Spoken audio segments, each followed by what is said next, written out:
Assalom yushilan avlod, hurlik bog'larida gullagan avlod, kelajak qo'shig'in kuylagan avlod.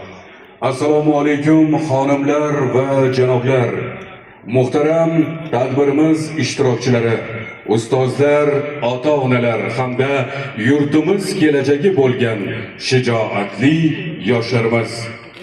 Mustaqil hayotga qadam qo'yishning mas'uliyati katta.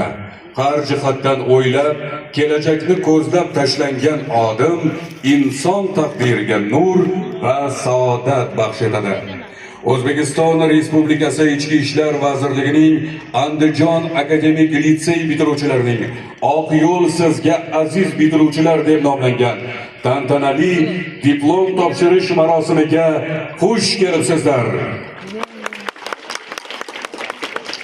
Ushbu tantanali marosimni ochib berish hamda bitiruvchilarni tabriklash uchun so'z Andijon viloyati Ichki ishlar boshqarmasi boshlig'i o'rinbosari podpolkovnik Davronov Jonibek Mardonqulovichga beriladi. Marhamat.